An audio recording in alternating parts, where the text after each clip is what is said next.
Hello दोस्तों, आप सभी का आपके अपने YouTube channel SMD institute for maths में स्वागत है। मैं अर्जुन सर। दोस्तों, आज के वीडियो लेक्चर में हम देखेंगे वास्तविक संख्याएं, रियल नंबर, जो यूपी बोर्ड परीक्षाओं में 5 अंक का पूछा जाता है। यूपी बोर्ड परीक्षा में क्लास 10th हाई स्कूल में 5 नंबर का वास्तविक संख्याओं से आता है और उन क्वेश्चनों को सीखेंगे यूपी बोर्ड परीक्षा की दृष्टि से महत्वपूर्ण है।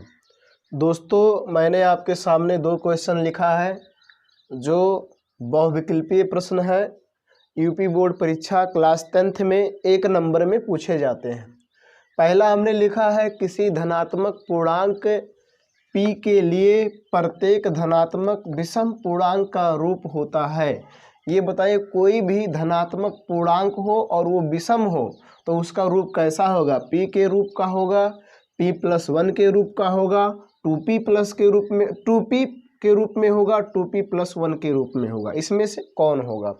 तो आप जानते होंगे दोस्तों कि विषम क्या होता है। विषम होता है दोस्तों जो 2 से विभाजित ना हो। कोई भी संख्या विषम होगी यदि उसमें 2 का भाग ना जाए।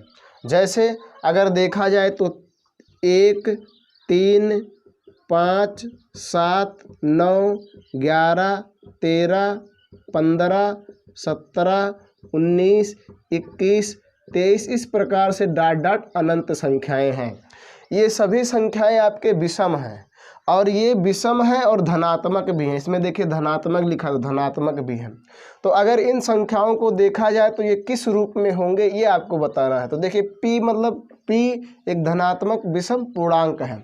तो p मतलब अगर हम p बराबर 1 ले लें तो 1, लेकिन अगर हम p बराबर 2 भी तो ले सकते हैं। पूर्णांक की बात हो रही है। पूर्णांक मतलब जो 0 से अनंत तक की संख्याएं होती हैं वो पूर्णांक होती हैं। तो ये इस रूप में नहीं होगा, इस भी रूप में नहीं होगा, इस भी रूप में नहीं होगा, इस रूप में होगा। इस पे कोई भी रखेंगे, p बराबर कोई मान रखिए। देखिए p बराबर हम रख रहे हैं 1, तो p बराबर 1 रखेंगे तो 2 गुणे 1 प्लस 1 बराबर 2, 1 कम 2 प्लस 1 बराबर कितना हो गया? 3। ये देखिए विषम आ गया। p बराबर अब देखिए 2 रख रहे हैं तो 2 गुणे 2 प्लस 1 बराबर 2 दूना 4 प्लस 1 बराबर क्या हो गया? 5। तब भी क्या आ गया? विषम आ गया। अगर p बराबर आप 3 रखिए तो 2 गुणे 3 प्लस 1 बराबर कितना हो गया? 2 3 6 प्लस 1 बराबर 7। तब भी विषम आ रहा है। तो इस रूप का होगा, ये हमारा विकल्प सही है।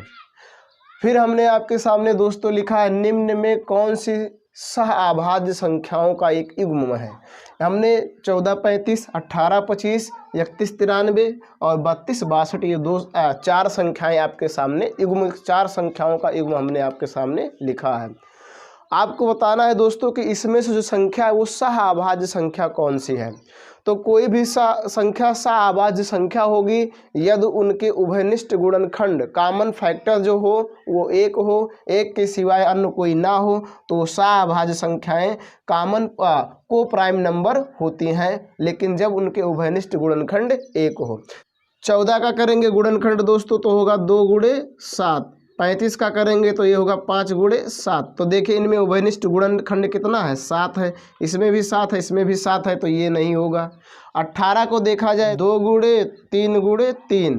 25 का करेंगे तो ये हो जाएगा 5 गुणे 5 गुणे 5।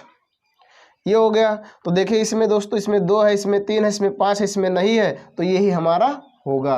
अच्छा, इसको भी देख लिया जाए 31 93। 31 का गुणनखंड करेंगे तो 1 गुणे 31। 93 का करेंगे तो हो जाएगा 3 गुणे 31। तो देखिए इसमें भी 31 कॉमन है, इसमें भी 31, तो ये भी नहीं होगा। 32 का कर लिया जाए दोस्तों तो 32 का देखिए करेंगे तो हो जाएगा 2 गुणे 2 गुणे 2 गुणे 2 गुणे 2, 2 दूना 4, 4 दूना 8, 8 दूना 16, 16 दूना 32। 62 का कर लिया जाए दोस्तों तो 2 गुणे 31। अब देखिए इसमें भी 2 है, इसमें भी 2 है, तो ये भी नहीं होगा, तो ये हमारा होगा। तो कोई भी संख्या सह अभाज्य संख्या होगी जब उनके कॉमन फैक्टर 1 हो और 1 के सिवाय अन्य कोई कॉमन फैक्टर है तो वो सह अभाज्य संख्या नहीं होगी। तो ये हमारा सह अभाज्य संख्या है। दोस्तों, मैंने आपके सामने अगला क्वेश्चन लिखा है, शांत दशमलव संख्या में व्यक्त हो सकने वाली परमेय संख्या होगी। शांत दशमलव संख्या में व्यक्त हो सकने वाली परमेय संख्या होगी। सेम यही क्वेश्चन ये भी है, बस इसमें से ऑप्शनल चेंज है, जो ऑप्शन है वो चेंज है, सवाल वही है। तो इसको ध्यान से देखेंगे दोस्तों। कोई भी परमेय संख्या शांत दशमलव संख्या होगी यदि उसके हर का अभाज्य गुणनखंड 2 power two m into 5 power two n के रूप का हो। कोई भी परमेय संख्या दोस्तों शांत दशमलव होगी यदि उसके हर का अभाज्य गुणनखंड कीजिए तो 2 गुणे 2 गुणे 2 गुणे 2 गुणे आए, 2 2 ही आए केवल, या 5 5 ही आए, या 2 और 5 को मिलाकर आए, तो वह संख्या हमारा शांत दशमलव संख्या होगी। कोई भी परमेय संख्या के हर का अभाज्य गुणनखंड कीजिए और हर के अभाज्य गुणनखंड को देखिए, क्या वो 2 2 हैं? अगर केवल 2 2 है, या केवल 5 5 है, या दोनों मिलाकर 2 5 दोनों है, तो वह शांत दशमलव संख्या होगी। उसे शांत दशमलव परमेय संख्या के रूप में व्यक्त किया जा सकता है। लेकिन यदि 2 और 5 के सिवाय अन्य कोई है, या 2 है और अन्य कोई है, 2 है 3 भी है, तो वो शांत दशमलव संख्या नहीं होगी। तो आप देखिए इसमें हमारा ये ABCD 4 ऑप्शन दिए गए हैं। इसमें आपको बताना है ऐसी कौन परमेय संख्या है जो शांत दशमलव संख्या में व्यक्त कर सकते हैं। तो इसका देखा जाए दोस्तों, 164 का अभाज्य गुणनखंड कर लीजिए। 164 का अभाज्य गुणनखंड, तो जब 164 का अभाज्य गुणनखंड कर लेंगे दोस्तों, यहाँ पर कर ले रहे हैं 164 का अभाज्य गुणनखंड। 2 से काटिए, फिर 2 से काटिए, अब ये नहीं कटेगा, तो ये कितना आया? 2 गुणे 2 गुणे 41 इसका आया। ध्यान दीजिएगा, क्या ये 2 केवल 2 2 है? क्या ये केवल 5 5 है, या 2 5 है? नहीं है, तो इसका मतलब ये नहीं होगा। 30 को कर लिया जाए दोस्तों, तो जब 30 को करेंगे तो ये क्या हो जाएगा दोस्तों? 2 गुणे 3 गुणे 5। देखिए क्या इसमें 2 5 है, 3 भी है, तो ये भी नहीं होगा। अब इसको कर लिया जाए दोस्तों 625 का अभाज्य गुणनखंड। 625 का अभाज्य गुणनखंड कर लीजिए। ये बड़ा है थोड़ा, तो हम यहाँ नीचे कर ले रहे हैं। 625 का अभाज्य गुणनखंड किया जाए दोस्तों, तो ये 2 से 3 से नहीं कटेगा, 5 से कटेगा। 5 एकम 5, 5 दूना 10, 5 25, फिर 5 से काटिए। 5 दूना 10, 5 25, फिर 5 से काटिए। 5 एकम 5, फिर 5 से काटिए 1। तो इसका कितना आया दोस्तों? 5 गुणे 5 गुणे 5 गुणे 5। देखिए कितने बार है? 1 2 3 4, हमने 4 बार लिखा। देखिए इसमें केवल 5 5 है। क्या क्या है? 5 5। हमने आपको बताया 2 2 ही रहे, या 5 5 ही रहे, या दोनों मिलाकर रहे, तो वो होगा। इसका मतलब ये हमारा होगा, तो ये हमारा होगा निश्चित है। क्या इसको भी चेक कर लें, क्या ये भी होगा? तो 462 का हम अभाज्य गुणनखंड करें। 462 का अभाज्य गुणनखंड, 2 से काटें। 2 दूना 4, 3 दूना 6, 2 एकम 2। अब देखिए ये किसी से कटेगा ही नहीं, तो ये हो जाएगा 2 गुणे 231। तो क्या ये होगा? ये भी नहीं होगा। तो ऐसी कौन सी परमेय संख्या जिसको हम शांत दशमलव संख्या में व्यक्त कर सकते हैं? तो वो 227/625। तो इसी पैटर्न से हमने इस सवाल को लिखा है, और ये सवाल आप स्वयं सॉल्व करेंगे और सॉल्व करके बताएंगे कि इसमें से ऑप्शन हमारा कौन सा सही है। दोस्तों मैंने आपके सामने अगला क्वेश्चन लिखा है। 15, 18 और 24 का लासा है। 15, 18 और 24 का लासा है। लासा बताना। लासा मीन्स एलसीएम। क्या बताना? एलसीएम बताना। 90 होगा, 120 होगा, 240 होगा, 360 होगा। इसमें कौन सा होगा दोस्तों? तो इसको हल कर ले रहे हैं। ये आप कक्षा 6 से ही पढ़ते होंगे। कक्षा 3 4 में जब आप पहुँचते हैं तभी आपको लासा निकालना बताया जाता है। तो लासा निकालने के लिए दोस्तों इसका हम लासा 2 प्रकार से निकाल सकते हैं। यदि आप नहीं जानते हैं कि कैसे कैसे निकाल सकते हैं, तो इस चैनल पर इस टॉपिक पर भी वीडियो अपलोड है। शॉर्ट ट्रिक के माध्यम से लासा निकालना और नियमों के द्वारा और कितने प्रकार से निकाल सकते हैं, इन बारे में डिटेल से बताया गया है। हम आपको एक यहाँ पर नियम बता रहे हैं जो शॉर्टली और कम समय में हो जाएगा। तो लासा निकालने के लिए क्या कीजिए दोस्तों? तीनों संख्याओं को एक साथ लिख लीजिए। 15, 18, 24 ऐसे लिख लीजिए। इसके बाद ऐसा खींचिए, फिर ऐसा खींचिए। अब 2 से भाग दीजिए। 2 से सभी में भाग दीजिए। तो इसमें 2, देखिए इसमें 2 का भाग जाएगा नहीं, इसमें जाएगा, इसमें जाए। किसी भी एक संख्या में अगर 2 का भाग जाए तो 2 का भाग आपको देना है, और सबसे पहले सबसे छोटी संख्या से भाग देना है। तो 2 से दिया जाए तो 2 लिख देंगे। इसमें नहीं जाएगा तो ऐसे उतार देंगे।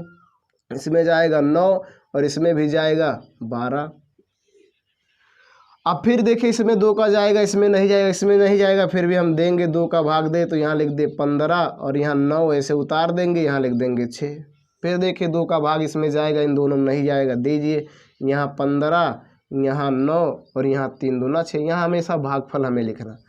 अब देखिए 2 का भाग नहीं जाएगा, तो जब 2 का भाग नहीं जाएगा 3 का, तो 3 का इसमें भी जाएगा, इसमें भी जाएगा, इसमें भी, तो इसमें दे दीजिए। तो 3 पचे 15, 3 त्रिक्का 9, 3 अक्कम 3। अब देखिए क्या 3 का भाग जाएगा, एक बार और जाएगा, तो 5 उतार दीजिए वैसे, 3 अक्कम 3 और 1। अब क्या कीजिए 5 से फिर दीजिए, तो 1 1 1। अब देखिए यहाँ पर पूरा 1 1 आ गया है, तो जब तक 1 1 ना आ जाए तब तक हमें यह काम करना है। और यहाँ पर अब हमें लिख देना है लासा। क्या लिख देना है? लासा। तो लिखिए 2 गुणे 2 गुणे 2 गुणे 3 गुणे 3 गुणे 5। जो ये संख्याएं लिखी गई हैं इनको हमें गुणा के रूप में लिख लेना है। उसके बाद क्या करेंगे, इनका गुणा कर लिया जाए तो 5 तियाएँ 15, 15 तियाँ 45, 45 दूना 90, 90 दूना 180, 180 दूना 360।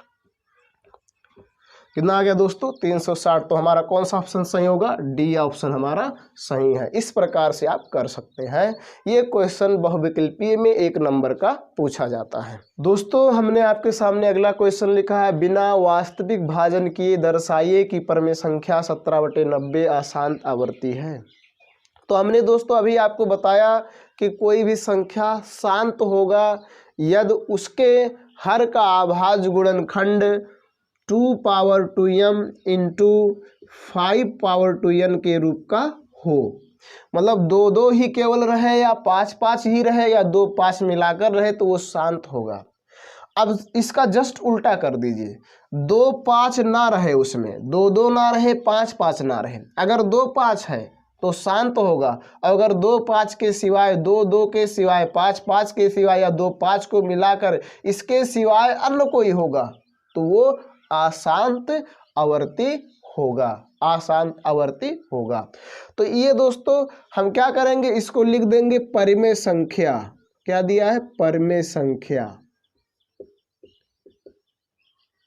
परिमेय संख्या 17/90। उसके बाद क्या करेंगे दोस्तों, हम 90 का अभाज्य गुणनखंड करेंगे। लिखेंगे हर 90 का अभाज्य गुणनखंड। तो अभाज्य गुणनखंड कर लीजिए। यहाँ हम बगल में कर दे रहे हैं, यदि ना जान रहे हैं तो आप ऐसे कर लीजिएगा।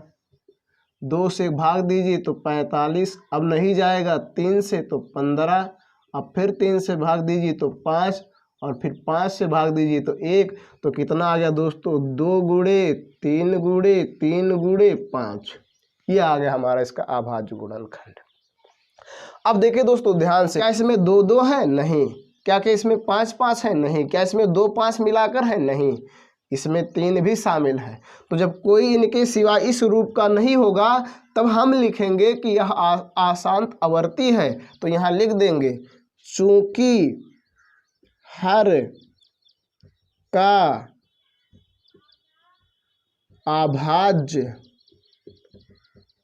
गुणनखंड 2 power 2m into 5 power 2n के रूप का नहीं है, अतः यह एक अशांत आवर्ती है। जब इस रूप का नहीं रहेगा तो अशांत आवर्ती होगा, और जब इस रूप का रहेगा तो शांत आवर्ती होगा, अर्थात शांत दशमलव संख्याएं होंगी। दोस्तों हमने आपके सामने अगला क्वेश्चन लिखा है, ये 2 नंबर में पूछा जाता है, 2 अंक का। यूक्लिड, यहाँ पर यूक्लिड रहेगा, यूक्लिड, यूक्लिड लिख दिए है, यूक्लिड। यूक्लिड विभाजन एल्गोरिथ्म से संख्याओं 135 और 225 का महत्तम समापवर्तक ज्ञात कीजिए। महत्तम समापवर्तक, यहाँ महत्तम समापवर्तक मीन्स मासा HCF ज्ञात कीजिए यूक्लिड विभाजन एल्गोरिथ्म का प्रयोग करके। तो दोस्तों आप यहाँ हल डालेंगे और लिख देंगे यूक्लिड विभाजन एल्गोरिथ्म से, यूक्लिड विभाजन एल्गोरिथ्म से। अब कितनी भी संख्याएं हो दोस्तों, यदि उनका आपको मासा निकालना है, एचसीएफ निकालना है, महत्तम समापवर्तक निकालना है, तो उसमें देखो सबसे छोटी कौन है, तो 135 और 225 में छोटा कौन है, तो आपको मिलेगा दोस्तों 135 छोटा और 225 बड़ा है।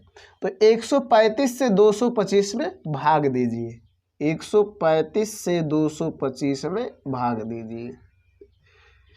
इस नियम को आप पढ़े होंगे दोस्तों, ये बचपन में ही मासा का भाग विधि होता है, भाग विधि द्वारा मासा ज्ञात करना ये नियम होता है। 135 से 225 में भाग देंगे, तो 135 से 225 में भाग दिया जाए तो कितना बार ले जाएंगे, एक बार, दो बार जाएगा नहीं तो हो जाएगा 135। घटा दीजिए, 5 से 5 गए 0, यहाँ हो गया 12, 12 में से 3 गए 9, और यहाँ हो गया 1, 1 से कटपीट।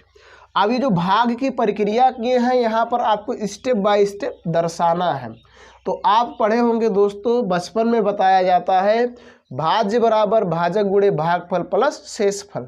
तो भाज्य कौन होता है, जिसमें भाग दिया जाए वो भाज्य होता है, ये हमारा भाज्य है, और जिससे भाग दिया जाए वो हमारा होता है भाजक, और भाग देने पर जो आए वो हमारा होता है भागफल, और उसके बाद जो बच जाए वो होता है हमारा दोस्तों शेषफल।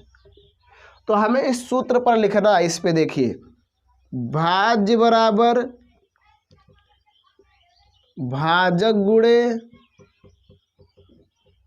भागफल प्लस शेषफल, ये यूक्लिड विभाजन एल्गोरिथ्म है, इस पे रख दीजिए। तो भाजक कितना है, नहीं भाज्य हमारा कितना है 225, तो यहाँ लिख दीजिए 225 बराबर भाजक कितना है 135 गुणे भागफल कितना है 1 और प्लस शेषफल कितना है 90। ये पहला स्टेप हमने लिख दिया। अब देखना है, ध्यान देना दोस्तों, अब जब हम इतना कर दिए तो अब ये जो शेषफल आया इससे भाजक में भाग दीजिए, किस में दीजिए, भाजक में भाग दीजिए। तो यहाँ 135 लिखकर अब दीजिए, अब कितना बार जाएगा, एक बार, तो यहाँ उतार दीजिए, घटाइए 5 और 13 में से 9 गए 4। अब फिर इसी बात को हमें रिपीट करना है। अब की बार यहाँ पर भाज्य हमारा हो गया 135, जिसमें भाग दिया जाए वो हमारा भाज्य होता, तो 135 बराबर भाजक कितना होगा जिससे भाग दिया जाए 90, और गुणे भागफल 1 और प्लस शेषफल 45। इस नियम को हमें अपनाना है। फिर वैसे ही किया जाए दोस्तों, फिर 45 से अब इसमें भाग दीजिए 90 में, तो यहाँ लिख दीजिए 90, 45 दूना 90, तो यहाँ 90 लिख दिया जाए, घटा दिया जाए, 0 से 0 काट देंगे और 9 से 9 काट देंगे। अब देखिए, अब की बार हमारा जो भाज्य हुआ वो कितना हुआ 90, और भाजक हुआ 45, और गुणे भागफल कितना हुआ 2, और प्लस शेषफल कितना हुआ 0। यह काम हमें तब तक करना है जब तक शेषफल 0 ना आ जाए, जब तक शेषफल 0 ना आ जाए। जब शेषफल 0 आ जाए तो जो हमारा भाजक होगा वही हमारा एचसीएफ होगा, महत्तम समापवर्तक होगा। तब यहाँ हम लिख देंगे मासा। मासा हमारा दोस्तों कितना होगा, अंतिम स्टेप वाले का देखेंगे, जो भाजक होगा जब 0 आ जाए शेषफल, तो जो भाजक होगा वो हमारा एचसीएफ होगा, महत्तम समापवर्तक होगा, मासा होगा, तो हमारा एचसीएफ ये होगा 45। ये हमारा करेक्ट आंसर है। इस प्रकार से हमें लगाना है यूपी बोर्ड परीक्षा में। दोस्तों हमने आपके सामने अगला क्वेश्चन लिखा है, संख्या 6, 72 और 120 का आभाज्य गुणनखंडन विधि द्वारा एचसीएफ और एलसीएम ज्ञात कीजिए। आभाज्य गुणनखंडन विधि द्वारा एचसीएफ और एलसीएम निकालना है। तो आप एचसीएफ और एलसीएम निकालने की दो विधियाएं होती है, एक भाग विधि और एक आभाज्य गुणनखंड विधि। तो हमें आभाज्य गुणनखंड विधि द्वारा निकालना है, तो हम यहाँ लिख देंगे आभाज्य गुणनखंड विधि द्वारा। अब क्या करेंगे, जो ये संख्याएं दोस्तों इनका आभाज्य गुणनखंड करेंगे। 6 का कर लिया जाए तो कितने से भाग जाएगा, 2 से, तो 3 आ जाएगा, फिर 3 से जाएगा कितना आएगा 1। अब देखिए यहाँ हम लिख देंगे 6 बराबर 2 गुणे 3, 72 का कर लिया जाए दोस्तों, कितने से भाग जाएगा, 2 से आ गया 36, फिर 2 से भाग दीजिए 18, फिर 2 से भाग दीजिए 9, फिर 2 से भाग दीजिए 3, फिर 3 से भाग दीजिए 3, ये आ गया। 120 का कर लीजिए, 120 का ऐसे ही कर लीजिए तो हो जाएगा, 2 से भाग देंगे 60, फिर 2 से भाग दीजिए 30, फिर 2 से भाग दीजिए 15, अब 2 से भाग नहीं जाएगा 3 से तो हो जाएगा 5, अब 5 से दे दीजिए 1, जब तक 1 नहीं आ जाएगा तब तक कर। अब हम इसको यहाँ लिखेंगे 6 बराबर 2 गुणे 3, यही बगल वाला लिखेंगे सभी का, और 72 बराबर 2 गुणे 2 गुणे 2 गुणे 3 गुणे 3, 120 बराबर 120 बराबर दोस्तों 2 गुणे 2 गुणे 2 गुणे 3 गुणे 5, ये हमने कर दिया।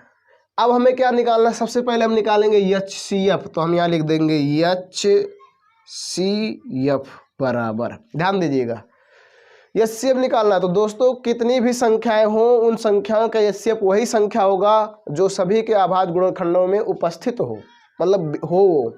तो देखिए इसमें 2 है, इसमें 2 है, इसमें 2 है तो 2 होगा, इसमें 2 है, इसमें 2 है, इसमें 2 है तो 2 होगा।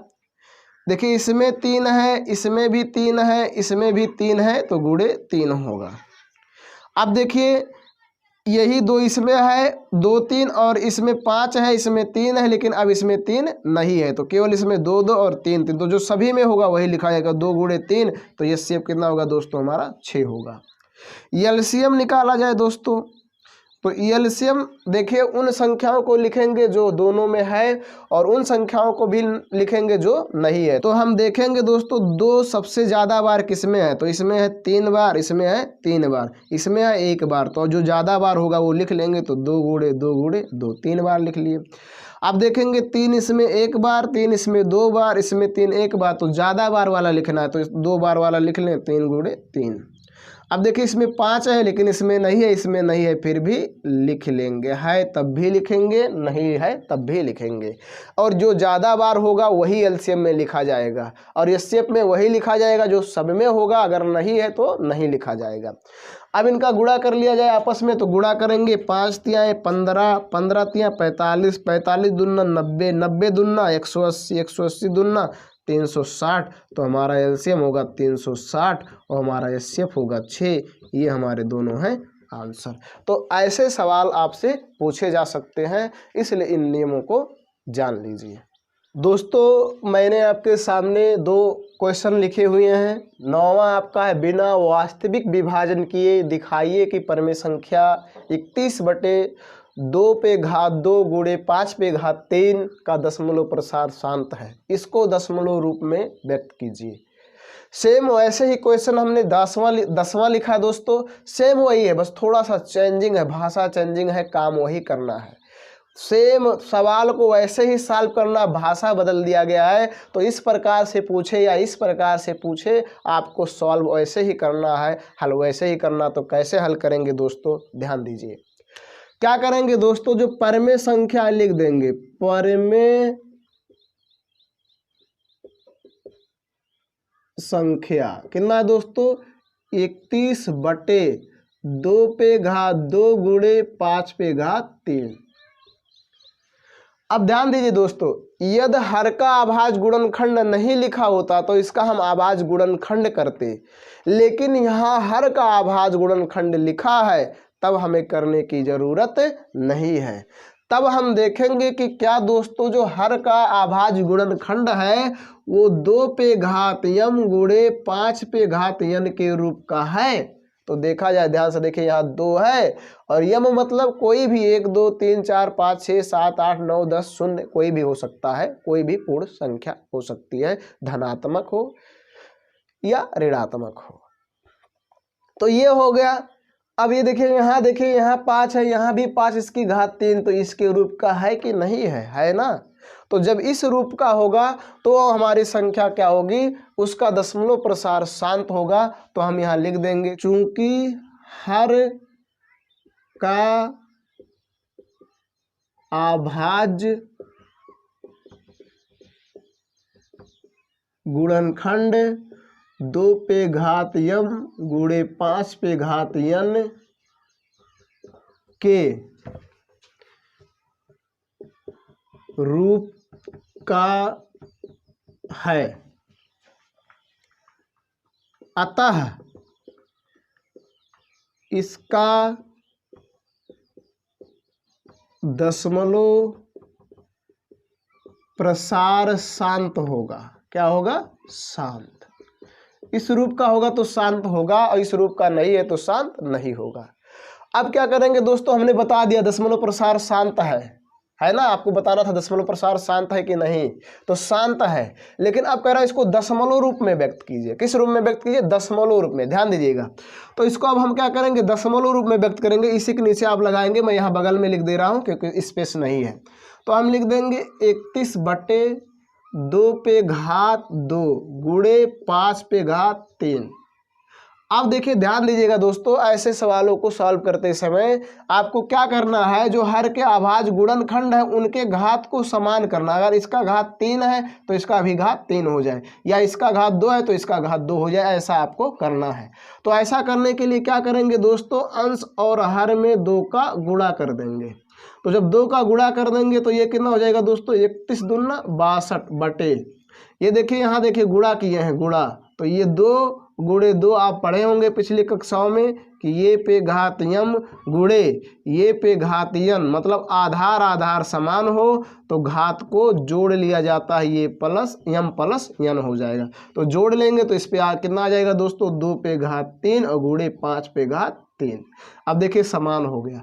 अब क्या करेंगे दोस्तों, 62 बटे, आप ये भी पढ़े होंगे दोस्तों, ये पे घात m गुणे b पे घात m बराबर हो जाएगा ये गुणे b का होल m। ऐसा कर सकते हैं। तो इसको ऐसा कर लिया है तो 2 गुणे 5 पे घात 3।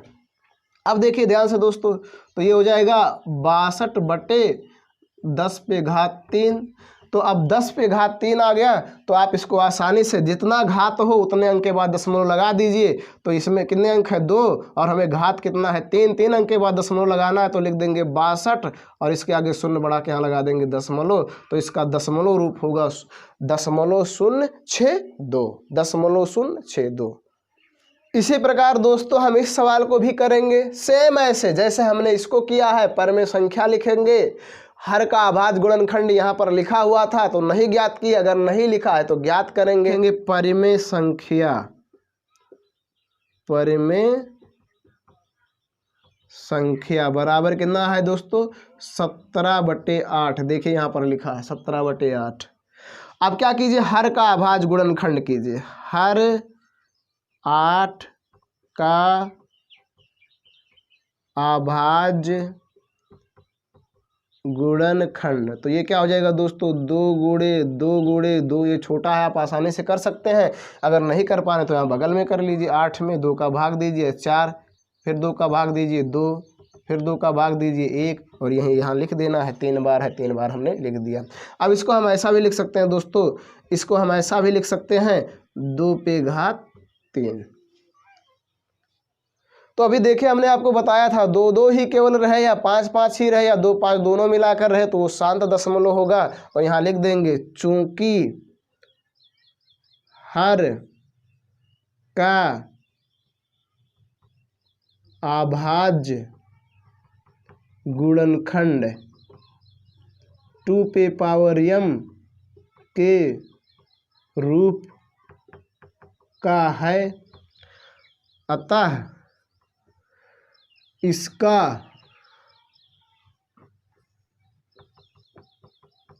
दशमलव प्रसार शांत होगा। पूर्ण विराम लगा दीजिए। अब बता दिए शांत दशमलव है या अशांत आवर्ती दशमलव, तो शांत होगा। अब क्या करना है इसको दोस्तों, लिखा बिना वास्तविक विभाजन किए इसका दशमलव प्रसार भी ज्ञात कीजिए। तो सेम आपको देखिए यहीं पर जो काम किए थे वैसे करना है। हम लिख देंगे तो ये कितना है दोस्तों, 17/8 के स्थान पे क्या हम लिख सकते हैं, 2 पे घात 3, 2 पे घात 3। अब क्या करेंगे दोस्तों, इसको हम हमेशा कोशिश करेंगे 10 के रूप में बनाने का। 10 के रूप में बनाने के लिए इसमें क्या करेंगे, 5 पे घात 3 गुणे 5 पे घात 3 का गुणा कर देंगे, क्योंकि इसका 10 के रूप में हमें लाना है, 10 संख्या 10 के रूप में लाना है। तो 10 संख्या 10 के रूप में लाने के लिए हमने यहाँ देखिए इसका घात बराबर किया था, क्योंकि 2 5 यहाँ पर उपलब्ध था, लेकिन यहाँ 2 केवल है, 5 नहीं है, तो हम इसको ऐसे रूप में लिखेंगे। अब क्या करेंगे दोस्तों, ध्यान दीजिएगा, तो ये हो जाएगा 17 गुणे, ये देखिए 5 गुणे 5 3 बार करेंगे तो आएगा 125 बटे, ये देखिए 2 पे घात 3 गुणे 2 पे घात नहीं 2 पे घात 3 गुणे 2 पे घात 3 गुणे 5 पे घात 3, तो हम इसको लिख सकते हैं 2 गुणे 5 पे घात 3 बटे बराबर, इसका इसमें गुणा कर लिया है दोस्तों, तो 17 पचे 85 के 5 और 17 दूना 34 और 8 42 के 2 और 17 करने में 17 और 4 21, इस फिर से कर लिया 17 पचे 85 के 5 17 दूना 34 और 8 17 दूना 34 और 8 42 और 17 करने में 17 4 21 बटे, ये देखिए 5 दूना 10 घात 3। अब हमने अभी आपको बताया जितना घात हो उतने अंक के बाद दशमलव लगा दीजिए, तो 3 घात है 3 अंक के बाद दशमलव, तो यहाँ हो जाएगा, देखिए इसको हम पहले लिख दे रहे हैं, अब हम दशमलव लगाएंगे 3 अंक के बाद, तो इधर से लगाना दाहिने तरफ से 1 2 3, तो यहाँ लगा देंगे दशमलव, तो क्या आ गया हमारा 2.125, ये हमारा आंसर होगा। दोस्तों हमने आपके सामने 4 क्वेश्चन लिखे हैं। सिद्ध कीजिए करड़ी में 2 एक अपरमेय संख्या है, सिद्ध कीजिए कि करड़ी में 3 एक अपरमेय संख्या है, सिद्ध कीजिए कि करड़ी में 5 एक अपरमेय संख्या है, सिद्ध कीजिए कि करड़ी में 7 एक अपरमेय संख्या है। हमने आपके सामने 4 क्वेश्चन लिखे हैं, इनमें से हमको किसी एक को सॉल्व करने की तरीका सीखना है, 3 अपने आप हो जाएंगे। ऐसे सवाल यूपी बोर्ड परीक्षा में 2 नंबर के जरूर पूछे जाते हैं, और यदि आप इनमें से किसी को एक सॉल्व करना सीख ले जा रहे हैं तो 3 अपने आप आपको सॉल्व करना आ जाएगा। तो इसमें से दोस्तों हम पहला सीख रहे हैं, सिद्ध कीजिए करड़ी में 2 एक अपरमेय संख्या है, तो हम डालेंगे हल, और देखिए ध्यान दीजिएगा, एक एक स्टेप को बारीकी से समझिए। देखिए दोस्तों हम क्या कर लेंगे, मान लेंगे, माना करड़ी में 2 एक परमेय संख्या है, माना करड़ी में 2 एक परमेय संख्या है। इसमें क्या सिद्ध करना, अपरमेय, तो हम उल्टा मानेंगे, अपरमेय पूछ रहा तो हम परमेय मानेंगे, माना करड़ी में 2 एक परमेय संख्या है। तो आपको मालूम होगा दोस्तों कि कोई भी संख्या परमेय हो तो उसे हम क्या कर सकते हैं, P बटे Q के रूप में लिख सकते हैं। किसके रूप में लिख सकते हैं, P बटे Q के रूप में। तब हम करड़ी में 2 को किस रूप में लिख सकते हैं, P बटा Q के रूप में लिख सकते हैं। ध्यान दीजिएगा, कोई भी परमेय संख्या हो तो उसे हम P बटे Q के रूप में लिख सकते हैं। यहाँ P Q नहीं, ये भी लिख सकते हैं, ये भी मतलब A बटे B, C बटे D, कोई भी ले सकते हैं, कोई जरूरी नहीं है कि आप P Q ले, आप कोई भी ले सकते हैं। हमने लिया है पी क्यू, तो अब दोस्तों हम यहां लिख देंगे, जहां पी क्यू क्या है दोस्तों, जहां पी और क्यू एक सहअभाज्य संख्या है। P और Q कहा, जहां P और Q एक सहअभाज्य संख्या। सहअभाज्य संख्या क्या होता है दोस्तों, वह 2 संख्याएं जिनका उभयनिष्ठ गुणनखंड 1 हो, 1 से ज्यादा ना हो, उसे हम सहअभाज्य संख्याएं कहते हैं। अब ध्यान दीजिए, ये अगर ये परमेय संख्या है तो इसे हम P बटे Q के रूप में लिख सकते हैं, लेकिन हमने यहाँ लिखा है जहां P और Q एक सहअभाज्य संख्या है। अब देखिए दोस्तों हम क्या करेंगे, दोनों पक्षों का वर्ग करेंगे, लिख देंगे दोनों पक्षों का वर्ग करने पर, वर्ग कर दिया जाए, करड़ी में 2 का वर्ग कर दिया जाए और P बटे Q का भी वर्ग कर दिया जाए। तो ये करड़ी में 2 का वर्ग करेंगे तो ये हो जाएगा 2 बटे, ये हो जाएगा P स्क्वायर बटे Q स्क्वायर। ध्यान दीजिए, कैसे गुणा कर दीजिए, तो ये हो जाएगा दोस्तों 2Q स्क्वायर बराबर P स्क्वायर, और करेंगे तो हो जाएगा Q स्क्वायर बराबर P स्क्वायर बटे 2। की स्क्वायर बटे पी स्क्वायर बटे 2। इसका मतलब है कि ये पी की स्क्वायर को क्या कर रहा है, विभाजित कर रहा है। तो यहां लिख देंगे चूंकि पी नहीं 2p स्क्वायर को विभाजित करता है। चूंकि देखिए हमने क्या लिखा है, चूंकि 2p स्क्वायर को विभाजित करता है, मतलब 2p में भाग दे रहा है, p 2 का p में भाग जाएगा। तब देखिए ध्यान दीजिएगा दोस्तों, यहाँ पर हम लाइन खींच रहे हैं क्योंकि स्पेस बहुत कम है, इसलिए हमें ऐसा करना पड़ता है। तो हम अब क्या करेंगे, जब 2p स्क्वायर को विभाजित करता है तब क्या करेगा दोस्तों, तब 2p को भी विभाजित करेगा, p को विभाजित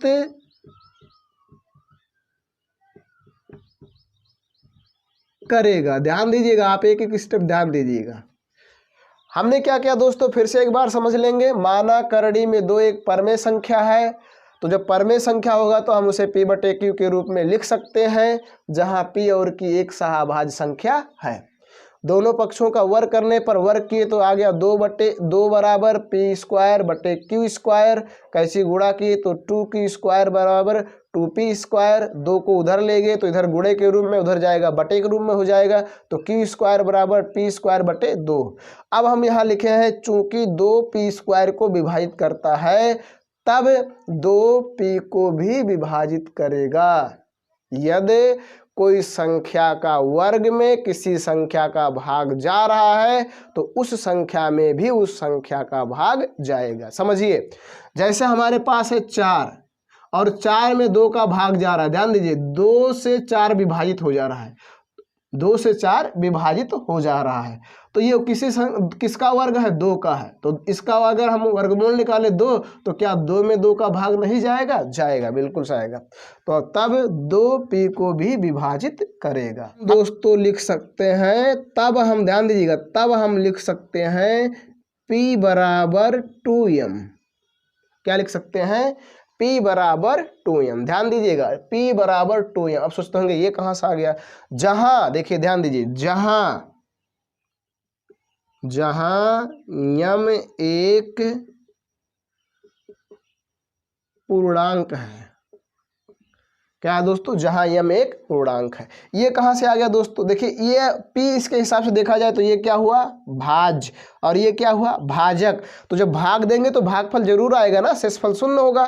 भाग जाएगा, विभाजित करेगा तो शेषफल क्या होगा, शून्य। समझिए, जैसे हम 2 से 4 में भाग दे रहे हैं तो 2 दूना 4, ये कट गया। तो यहाँ देखिए ये भाजक है और ये भागफल और ये भाज्य है, और शेषफल हमारा क्या है, शून्य। तो भाज्य बराबर हम क्या लिख सकते हैं, भाजक गुणे भागफल प्लस शेषफल। तो भाज्य हमारा है 4 और भाजक है हमारा 2 और भागफल है हमारा 2 और शेषफल शून्य है, तो उसको छोड़ दिए। तो भाज्य हमारा p है और हमारा 2 क्या है, भाजक, और यम हमने एक मान लिया है भागफल जो अज्ञात है, पता नहीं है। दोस्तों हमने यहाँ पर एक समीकरण मानना चाहिए था, नहीं माने हैं। यहाँ पर देखिए इसको मान लेंगे समीकरण नंबर 1। यहाँ देखिए 2q स्क्वायर बराबर 2p स्क्वायर, 2q स्क्वायर बराबर p स्क्वायर, ये हम समीकरण 1 मान लेंगे। अब जो हम p बराबर 2m लाए, इस मान को समीकरण 1 में रखेंगे। तो क्या कर देंगे, p का मान समीकरण 1 में रखने पर रख दिया जाए, इसमें रख देंगे। देखिए ध्यान दीजिए, तो p देखिए हमारा यहाँ है, p यहाँ है, तो ये हो जाएगा 2q स्क्वायर बराबर, ये p है तो हो जाएगा 2m का वर्ग। ध्यान दीजिएगा, तो ये हो जाएगा 2q स्क्वायर बराबर 2 दूना 4m स्क्वायर। अब ध्यान दीजिए, अब देखिए इसमें देखिए इस 4 को इधर ले आइए, 4 को इधर ले आइए, तो ये हो जाएगा 2q स्क्वायर बराबर m स्क्वायर बटे, यहाँ देखिए 4 यहाँ हो जाएगा, 2 एकम 2, 2 दूना 4, तो हमारा क्या आ गया, q स्क्वायर बटे 2 बराबर m स्क्वायर। अब देखिए इस कथन से समझिए, ध्यान दीजिएगा, समझने वाली बात है यहाँ पर। यहाँ पर ध्यान से देखेंगे। अब यहाँ क्या हो रहा है, ये पता चल रहा है कि 2q² को विभाजित करता है, 2q² को विभाजित करता है। दोस्तों जगह ना होने के कारण हम यहाँ लिख दे रहे हैं, तो हम यहाँ लिखेंगे, ध्यान दीजिएगा, यहाँ लिख दे रहे हैं। अब यहाँ लिखेंगे चूंकि 2q² को विभाजित करता है, तब 2q को भी विभाजित करेगा। ये हो गया, अर्थात अगर 2q² को विभाजित करेगा तो 2q को भी विभाजित करेगा। ये परमेय संख्या 1 लिखा हुआ है आपके किताब में, परमेय संख्या 1 से आप समझ सकते हैं। अब देखिए ध्यान से बारीकी इस बात समझिए, यहाँ देखिए 2p को भी विभाजित करता है, देखिए यहाँ पर 2p को भी विभाजित करता है और 2q को भी विभाजित करता है। इसका मतलब ये हुआ कि 2p और q का उभयनिष्ठ गुणनखंड है, 2p और q का उभयनिष्ठ गुणनखंड है। तो अब यहाँ से देखिए, अगर हम देखा जाए इसको सही से देखें तो क्या तात्पर्य, क्या मतलब निकला, अतः 2p व q के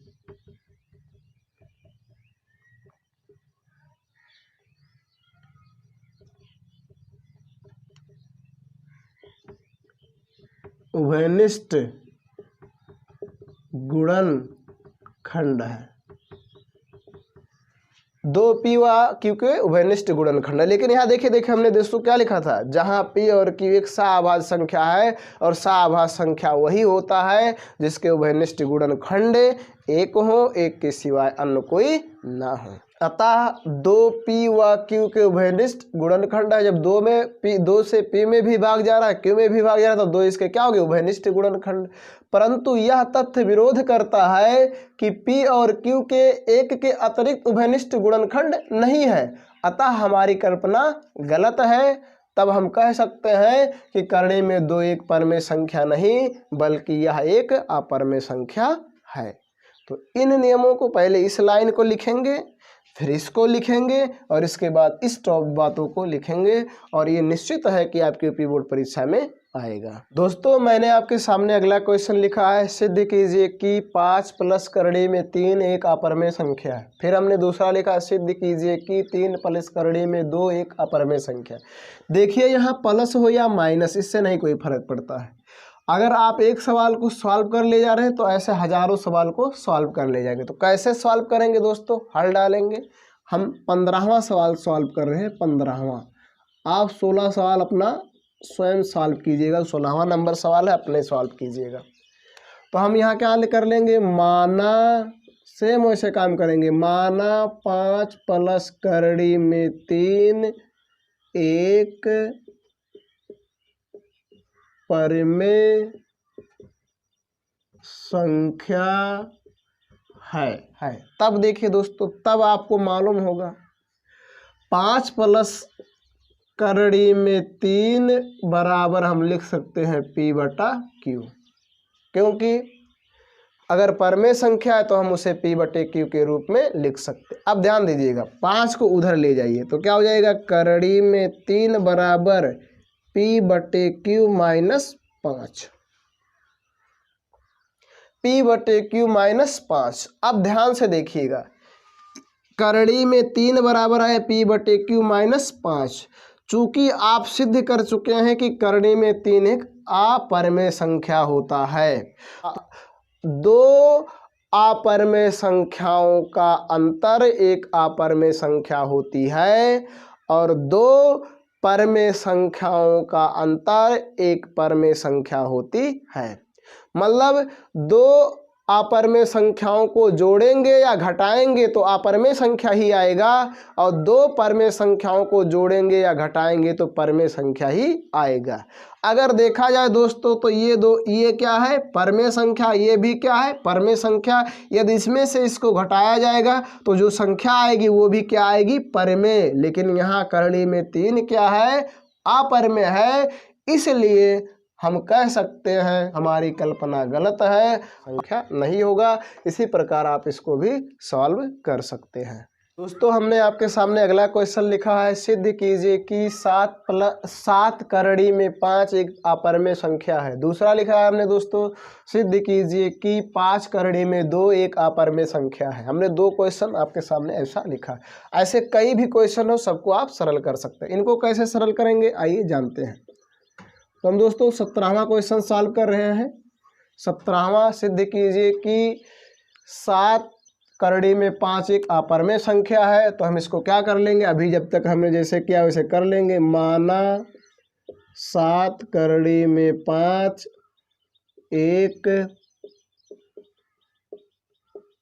परिमेय संख्या है। तब दोस्तों जब ये परमेय संख्या होगा, तो हम इसको लिख सकते हैं P/Q के रूप में। 7 करड़ी में 5 बराबर P/Q लिख सकते हैं। अब देखिए 7 उधर ले जाएंगे तो हो जाएगा करड़ी में 5 बराबर P/Q इंटू 1/7। ये कहाँ से आ गया दोस्तों, तो देखिए ध्यान दीजिएगा, जब इधर आएगा तो इसमें भाग जाएगा, अर्थात ये हो जाएगा P/7Q। और इसको हम ऐसा लिख सकते हैं 1/7 इंटू P/Q, क्योंकि गुणा करेंगे, इंटू मतलब गुणा करेंगे तो फिर यही आ जाएगा। तो ये हो गया हमारा। अब देखिए दोस्तों ध्यान दीजिएगा, चूंकि ये परमेय संख्या है तो ये भी परमेय संख्या होगा, ये परमेय संख्या है तो ये भी परमेय संख्या होगा। और जब दो परमेय संख्याओं का आपस में गुणा होगा तो क्या आएगी, परमेय संख्या आएगी। जब दो परमेय संख्याओं का आपस में गुणा किया जाता है तो क्या आता है, परमेय संख्या आता है। चूंकि यहाँ करड़ी में 5 आया है और करड़ी में 5 हम जानते हैं कि करड़ी में 5 एक अपरमेय संख्या है, तो क्या दो परमेय संख्याओं का गुणा कभी अपरमेय संख्या आ सकता है, तो कभी नहीं आ सकता है। तो अब यहाँ में लिख देंगे। दोस्तों हमने आपके सामने लिखा, देखिए चूंकि P/Q इंटू 1/7 एक परमेय संख्या है, तब हम जानते हैं कि दो परमेय संख्याओं का गुणनफल एक परमेय संख्या होता है, जबकि करड़ी में 5 एक अपरमेय संख्या है। इसलिए हमारी कल्पना गलत है कि 7 करड़ी में 5 एक परमेय संख्या है। 7 करड़ी में 5 एक अपरमेय संख्या है, ना कि 7 करड़ी में 5 एक परमेय संख्या है। इस प्रकार से आपको हल करना है। तो ऐसे क्वेश्चनों को आप आसानी से हल कर सकते हैं। दोस्तों हमने